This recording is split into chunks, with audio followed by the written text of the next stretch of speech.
Assalamualaikum warahmatullahi wabarakatuh. Waalaikumsalam warahmatullahi wabarakatuh. Bagaimana kabar kalian pagi hari ini? Semuanya sehat? Alhamdulillah. Sehat ya. Anak-anak, sebelum pelajaran dimulai, marilah kita berdoa terlebih dahulu supaya di dalam pembelajaran nanti tidak ada kendala dan pembelajaran itu akan bermanfaat bagi kita semua. Untuk doa akan dipimpin oleh Andika. Silakan Andika. Sebelum mulai pelajaran, mari kita berdoa. Berdoa mulai.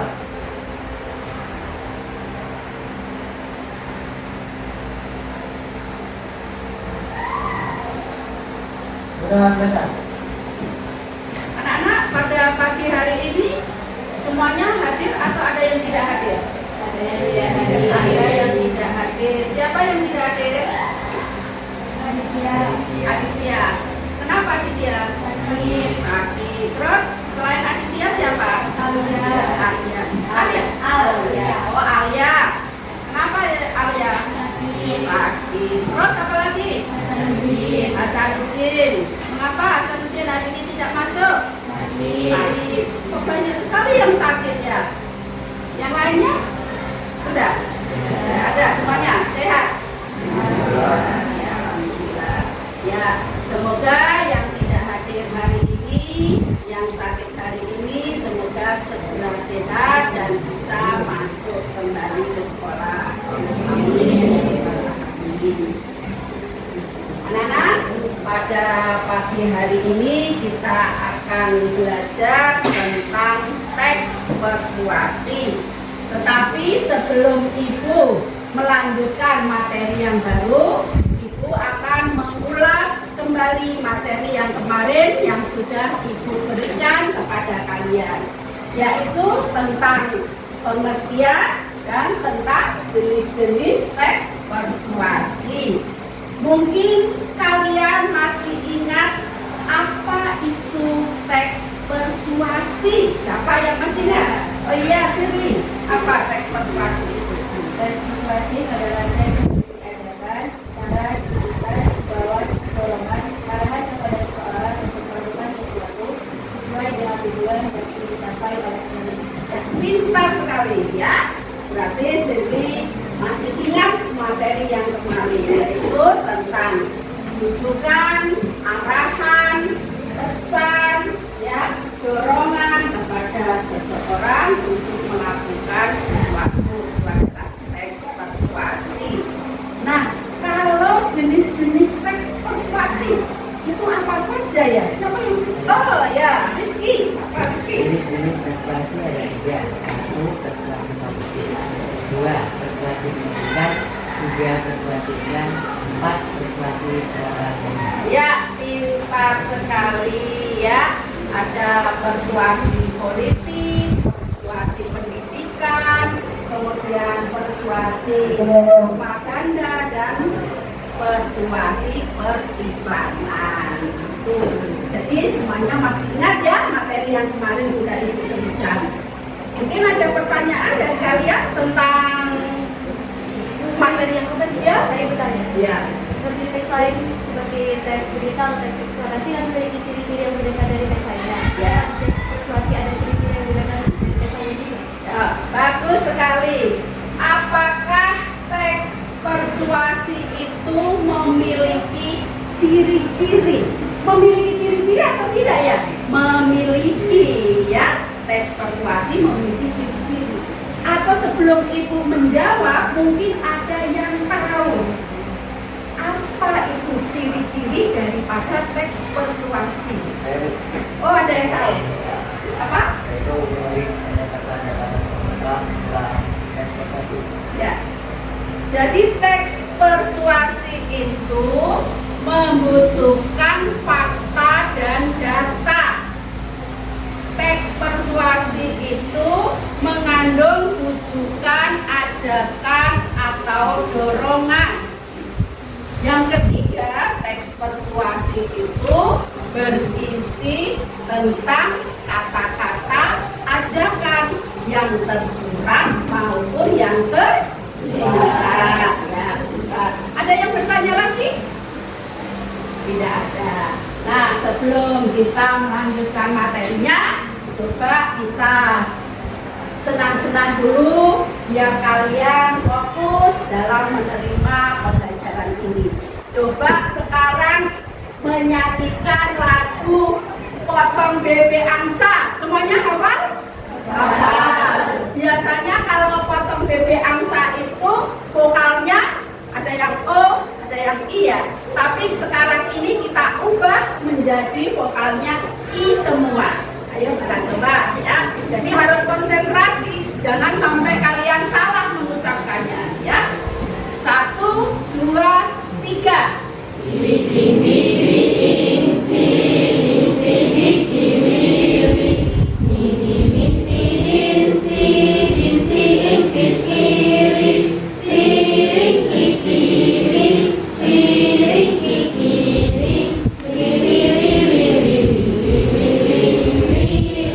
Tepuk tangan semua. Bagus sekali. Baik, sekarang Ibu akan melanjutkan materi yang baru, yaitu hari ini tanggal berapa? 25 ya, yaitu tentang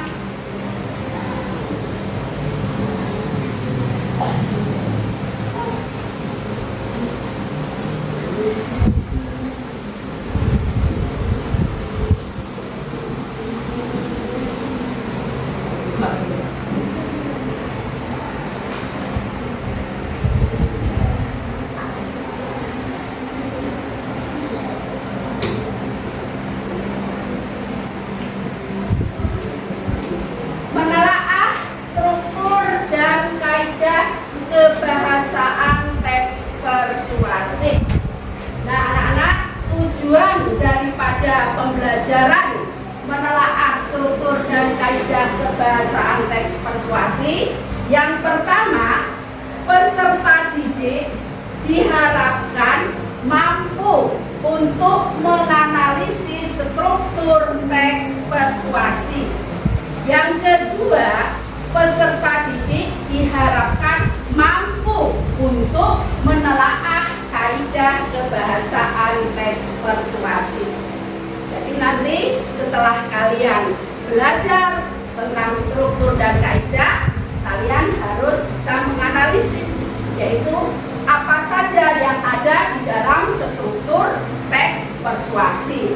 Yang ada di dalam struktur teks persuasif itu ada judul, ya, ada pengenalan isu, ada rangkaian argumen, ada pernyataan ajakan, dan ada penegasan kembali. Nah, anak-anak, tadi Ibu sudah menjelaskan sedikit tentang apa saja yang ada di dalam teks atau struktur teks persuasif. Nah, nanti ini kalian akan Ibu beri materi ya tentang struktur dan kebahasaan teks persuasif.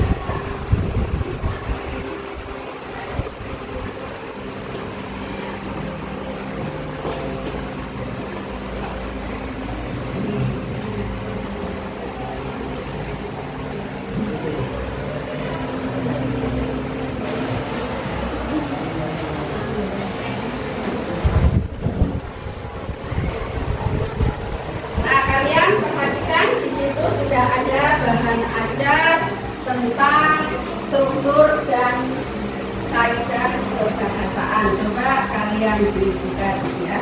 Nah, sekarang Ibu bertanya, ada berapakah struktur teks persuasif itu?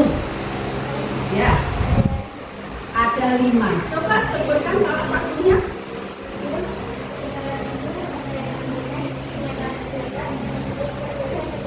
Ya, itu kita ya, jadi ada 5. Nah, yang pertama tadi temanmu mengatakan judul. Nah, apa isi daripada judul itu? Ya, Judul adalah nama atau istilah yang digunakan untuk menyatakan secara pendek isi atau maksud dari teks persuasi itu sendiri. Oleh karena itu, judul teks persuasi biasanya mengandung kata-kata. Misalnya, menjawab, ayo, mari. ya. Jadi di sini tadi bahwa judul adalah merupakan mengawali penulisan teks persuasif ya. Jadi judul itu harus sesuai dengan teks persuasi. Kalau kalian nanti menuliskan teks persuasi harus mencari judul yang sesuai ya. Nah, mengapa? Karena di dalam teks persuasi itu ada kata-kata ajakan. Nah, contoh daripada kata ajakan untuk judul, misalnya kata ajakan apa? Kata ajakannya apa? Ayo, terus mari. Nah, misalnya kalau kita menentukan judul teks persuasi, ayo kita itu apa? Kira-kira judulnya apa?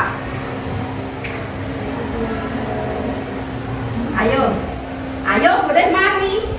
Ayo gemar menabung, ya boleh. Apalagi contoh yang lain? Mari gemar membaca, ya itu yang pertama judul. Yang kedua adalah apa? Pengenalan isu. Apa ya isi daripada pengenalan isu itu? Ya. Pengenalan isu berisi pengantar atau penyampaian tentang isu atau topik yang menjadi dasar pertemuan. Ya, pintar sekali ya. Jadi pengenalan isu itu bagian yang awal, bagian yang pertama ya. Jadi biasanya terdapat pada paragraf pertama. Karena apa? Karena mengantarkan atau menyampaikan masalah yang akan ditulis ya. Masalah atau topik yang akan ditulis itu adalah pengenalan isu. Kemudian yang ketiga yaitu tentang apa? Rangkaian argumen. Apa isi daripada rangkaian argumen itu? Kira-kira apa ya isinya? Ya?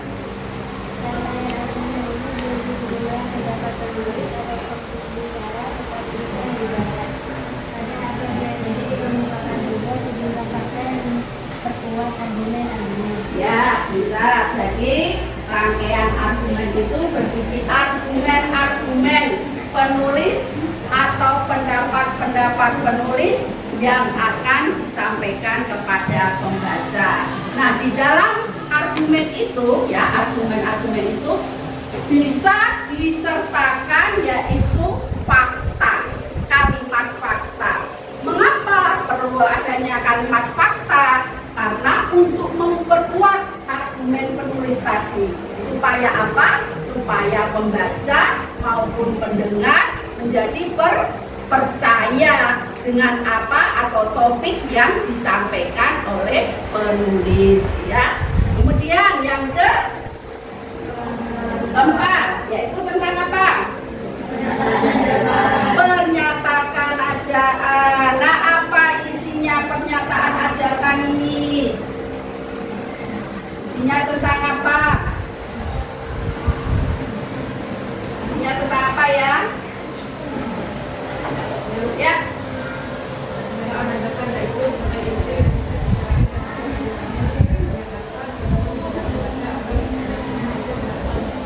Ya. Nah, pernyataan ajakan ini adalah merupakan intinya, anak-anak.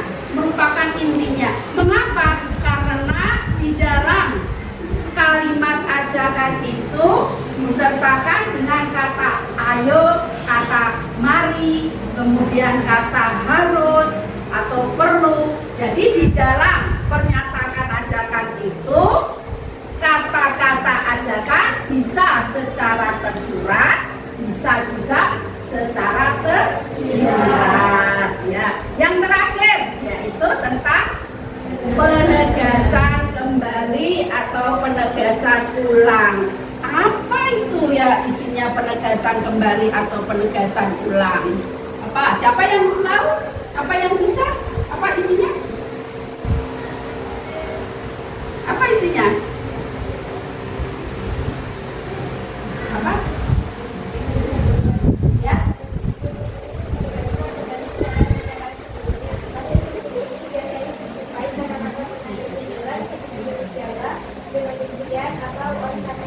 Iya, yaitu menegaskan kembali pernyataan-pernyataan atau argumen-argumen sebelumnya. Biasanya kalau penegasan kembali ini berbentuk simpulan. Nah, kalau berbentuk simpulan ada kata kuncinya di situ, ya, ada penandanya. Biasanya menggunakan kata penghubung dengan demikian, demikianlah, jadi, oleh karena itu, atau karena itu, ya. Jadi itu adalah yang termasuk struktur teks persuasi. Mungkin ada pertanyaan dulu dari kalian tentang struktur teks persuasi sebelum Ibu melanjutkan ke bahasaannya. Tidak ada? Semuanya paham?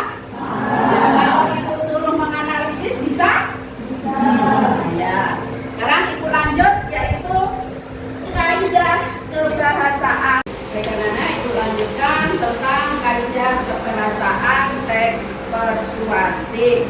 Nah, di dalam kaidah kebahasaan teks persuasif ini ada beberapa kaidah kebahasaannya.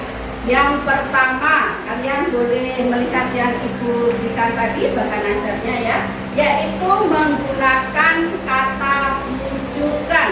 Nah, kata rujukan berarti untuk membujuk, ya. Kalau untuk membujuk seseorang itu biasanya menggunakan kata apa?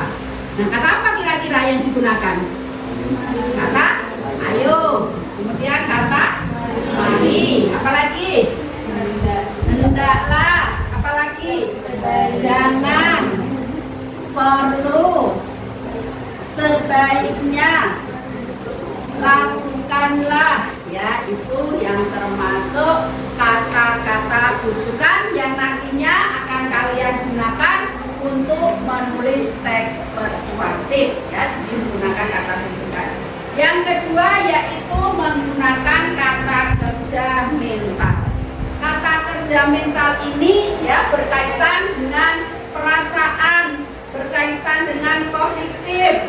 Nah, kalau yang berkaitan dengan perasaan, kata kerja apa yang digunakan untuk menuliskan teks persuasif? Khawatir, apalagi? Senang, suka. Nah, kalau berupa pengetahuan, kata kerja apa yang digunakan? Berpikir, berpendapat, berasumsi, apalagi? Menyimpulkan, menduga, ya. Itu yang termasuk kata kerja mental, ya. Yang ketiga yaitu tentang kata kerja imperatif, ya. Kata kerja ini biasanya berisi kata perintah, jadi memerintah, ya. Biasanya menggunakan akhiran atau akhiranlah. Nah, kira-kira apa kata kerja apa perintah itu yang kita gunakan?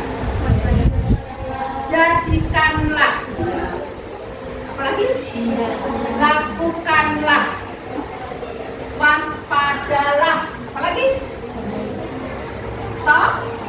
Tolong, ya. Itu adalah yang termasuk kata kerja minta. Yang berikutnya yaitu menggunakan kata penghubung argumentatif, ya.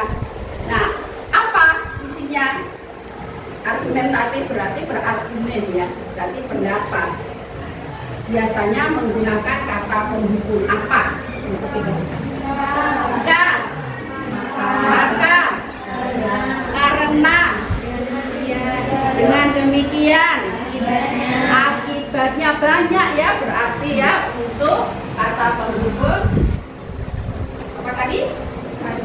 Argumentatif. Yang berikutnya yaitu kata kerja teknis. Nah, kata kerja teknis ini harus ada biasanya berkaitan atau berhubungan dengan topik yang akan dibahas atau yang akan ditulis. Kata kerja teknis ini yaitu kata lainnya itu istilah.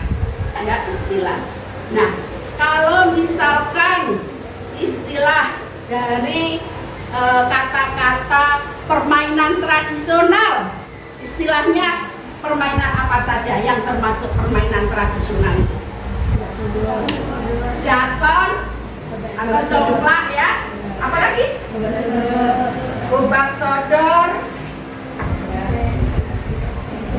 egrang, apa? Nanti ayo apa? Jangan melamun nanti. Kelereng, bermain kelereng. Apalagi kata Rina? Peta umpet. Apalagi Arya? Apa? Egrang ya. Tadi sudah benar semuanya pintar-pintar ya.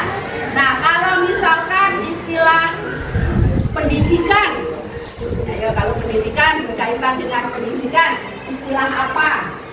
Nah, pendidikan, kurikulum. Terus apa lagi? B, biasa kalian kerjakan untuk tengah semester apa namanya? BPS ya. Kemudian RPP ya, itu adalah yang kalender pendidikan, itu yang termasuk di dalam dunia atau bidang pendidikan. Yang terakhir yaitu tentang menggunakan kata perujukan. Apa di situ kata perujukan?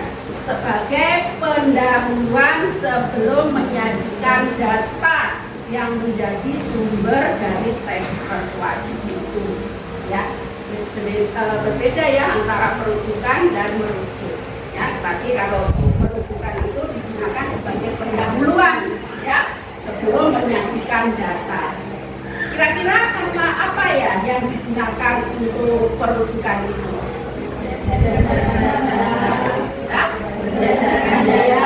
Berdasarkan data.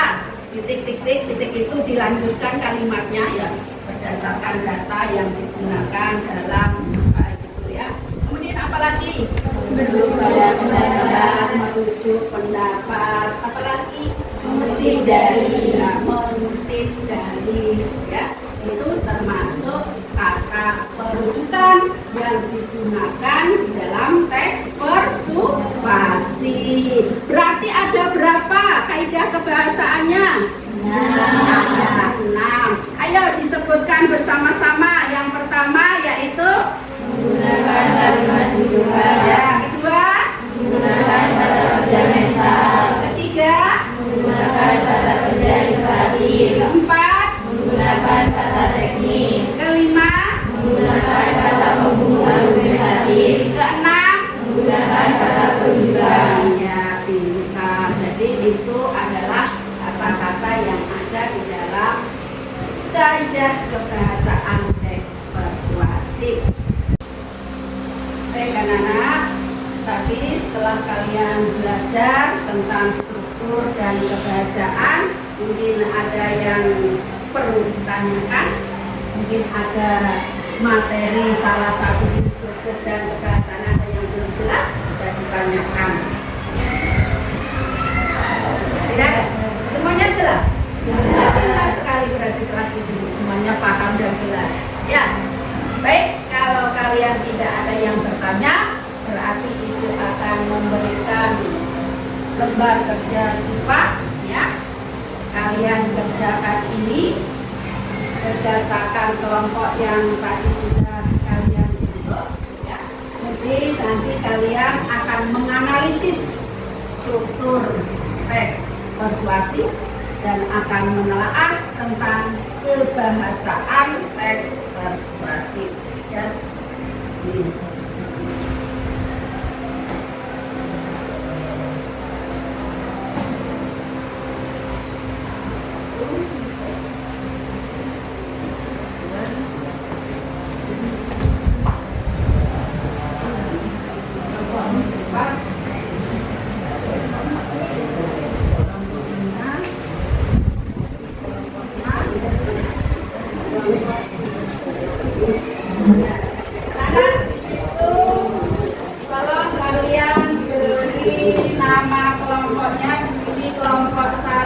Kelompok 2, kelompok 3, kelompok 4, kelompok 5, kelompok 6, dan kelompok 7. Dan ditulis ketua kelompoknya dan anggota kelompoknya.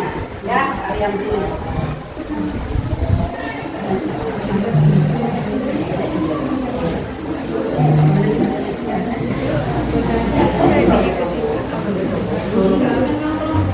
Ya, kalian tulis dulu.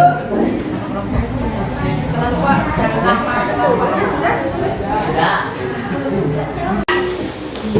Kalian berdiskusi ya. Ibu akan melihat cara kalian berdiskusi dan ibu juga akan memberikan penilaian ya. Jadi semuanya harus berdiskusi, jangan berbicara sendiri, menuangkan pendapatnya tentang masalah yang sudah diberikan itu ya, sambil berkeliling sambil menilai kalian.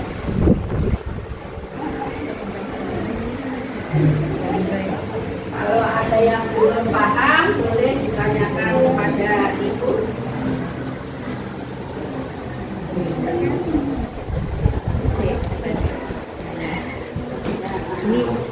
Ini kan ini tidak masuk ke rangkaian itu ya. Iya, iya. Kan pertama iya. Ini sudah masuk. Ini baru sekolah. Mencatat kembali. Sama aja. Sama aja. Ini boleh kasih ulang. Kasih ulang.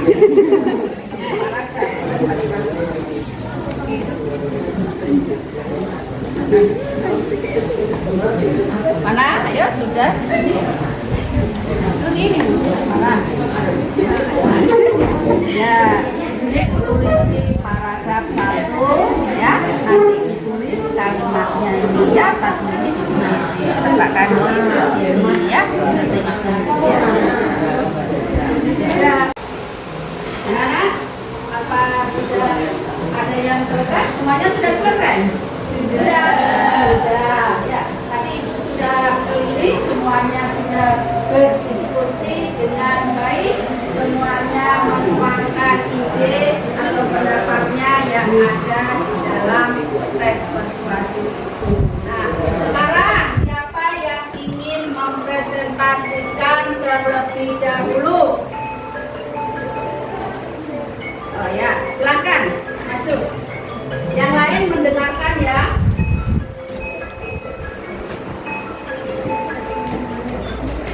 Yang lain mendengarkan. Assalamualaikum warahmatullahi wabarakatuh. Waalaikumsalam warahmatullahi wabarakatuh. Perkenalkan, saya Bukhari Sempurna. Rekan saya Kalista, Dinda dan Basya ingin mempresentasikan hasil diskusi kami, yaitu penelaahan struktur teks persuasi yang berjudul Ayo Belajar Bahasa Daerah Indonesia. Yang pertama ada pengenalan isu atau tema. Terdapat pada paragraf pertama, yaitu Indonesia memiliki beragam bahasa daerah, mulai dari Jawa, Sunda, Minangkabau, Bugis, Madura, dan lain sebagainya. Sayangnya bersumber dari Kompas.com dalam rilisnya pada 21 Februari 2019, UNESCO mengungkapkan bahwa sekitar 2.500 bahasa di dunia telah digunakan, termasuk lebih dari 100 bahasa daerah di Indonesia. Yang kedua adalah rangkaian argumen terdapat pada budaya.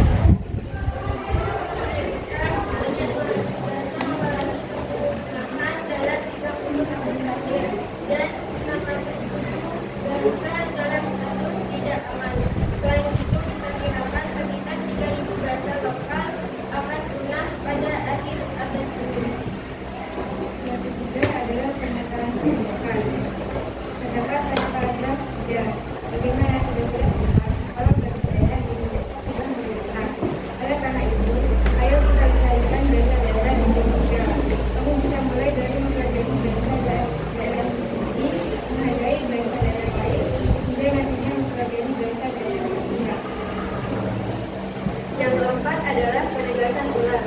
Dengan begitu, bahasa daerah di Indonesia tidak pun adat dan budayanya. Sekian dari kami. Wassalamualaikum warahmatullahi wabarakatuh. Ya. Nah, ini tadi hasil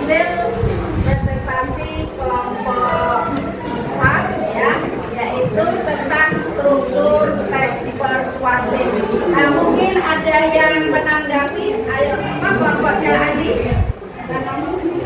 Ya, ada yang menanggapi atau hasil dari kelompok 4 sama dengan hasil dari kelompok kalian? Sama? Sama, semuanya sama? Berarti tidak ada pertanyaan dari kalian? Tidak ada, berarti semuanya sama ya.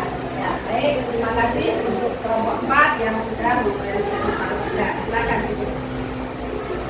Nah, yang berikutnya mungkin yang kedua, mungkin ada yang ingin mempresentasikan. Kelompoknya siapa?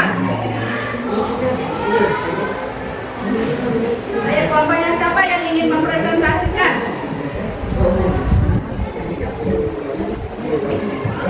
Ya, kelompoknya Jeki, yaitu kelompok 3. Ya, silakan Jeki, sini.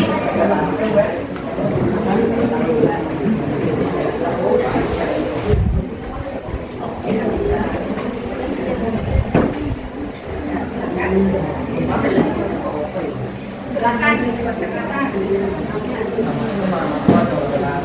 Waalaikumsalam. Kami dari kelompok 3 memperhatikan kaidah pembahasan ekspektasi. Nama saya Ambasa Bilal. Nama saya Ahmad Andika Pratama. Nama saya Dimas Julian. Nama saya Rio Putra Prianto. Nama saya Fardu Pratama. Kami kelompok 3 akan menambahkan struktur ayo belajar bahasa daerah Indonesia. Pertama, bahasa Indonesia ini ada 6. Pertama menggunakan kata bukan akan dibacakan oleh Andika. Yaitu ayo kita lestarikan bahasa daerah di Indonesia. Yang kedua menggunakan kata fundamental akan dibacakan oleh Dina. Selain itu diperkirakan sekitar 3.000 bahasa lokal akan punah pada akhir abad ini. Juga menggunakan kata kerja imperatif dibacakan oleh Ali. Oleh karena itu, ayo kita lestarikan bahasa daerah Indonesia. Kamu bisa mulai dari mempelajari bahasa daerahku sendiri, menghargai bahasa daerah lain, hingga nantinya mempelajari bahasa daerah lainnya. Yang keempat akan dibacakan oleh Alfred. UNESCO pun menyebutkan sebanyak 200 bahasa mengalami kepunahan dalam 30 tahun terakhir dan 607 bahasa dalam status tidak aman. Selain itu, diperkirakan 3.000 bahasa lokal akan punah pada akhir abad ini. Yang kelima akan dibacakan oleh saya.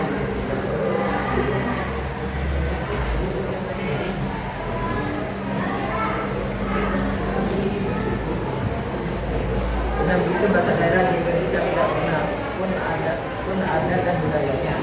Yang kelima akan dibacakan oleh Andika menggunakan kata terbuka.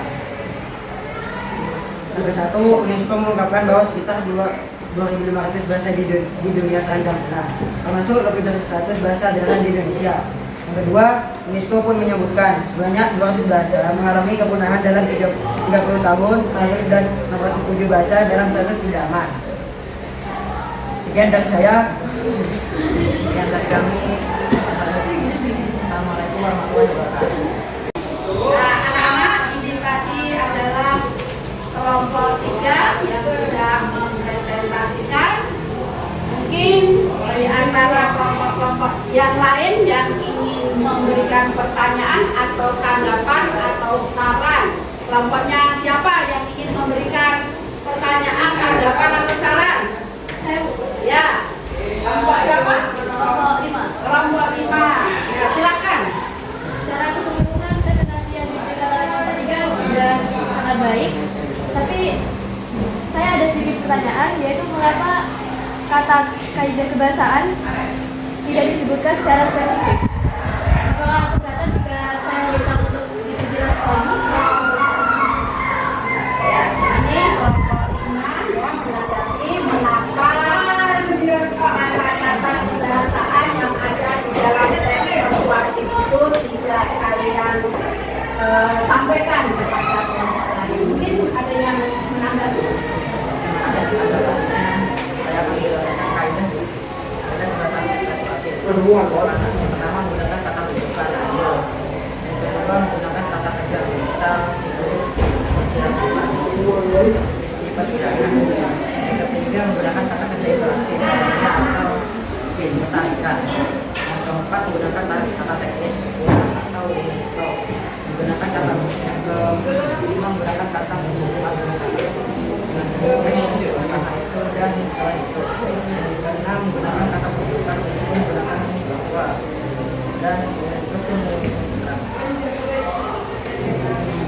Bagaimana kelompok 5 atas tanggapan dari kelompok 3? Puas? Sangat puas. Bagaimana? Bagaimana? Ada usulan lagi? Tidak ada ya. Terima kasih kelompok 3 yang sudah mempresentasikan dengan baik ya. Silakan. Mari kita bertepuk tangan dulu. Anak-anak, tadi kita sudah belajar tentang struktur dan kaidah kebahasaan yang ada di teks persuasif dan kalian juga sudah berdiskusi dengan kelompok kalian dan juga sudah dipresentasikan dengan kelompok-kelompok yang lainnya.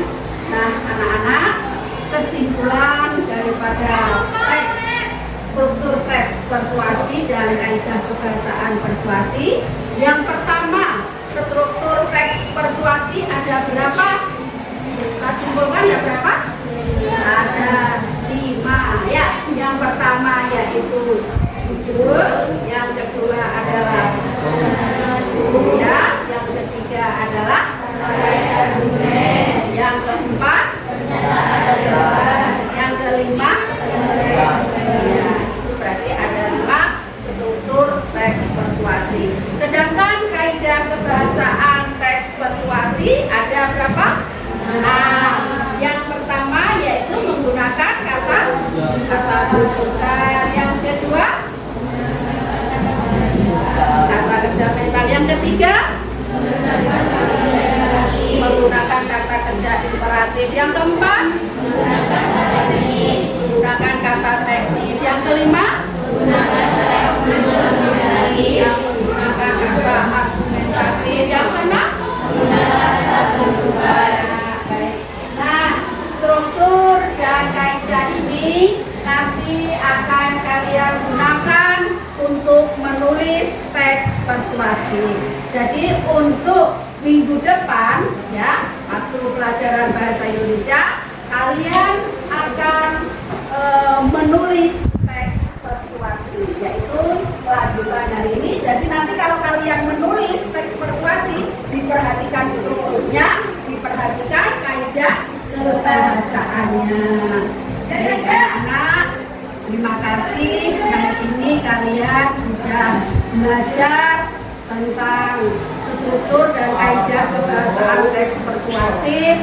Semoga materi ini dapat bermanfaat bagi kalian dan untuk di masyarakat nanti kalian bisa menggunakan kaidah ini dengan baik. Itu cukupkan sekian. Terima kasih. Wassalamualaikum warahmatullahi wabarakatuh. Waalaikumsalam warahmatullahi wabarakatuh.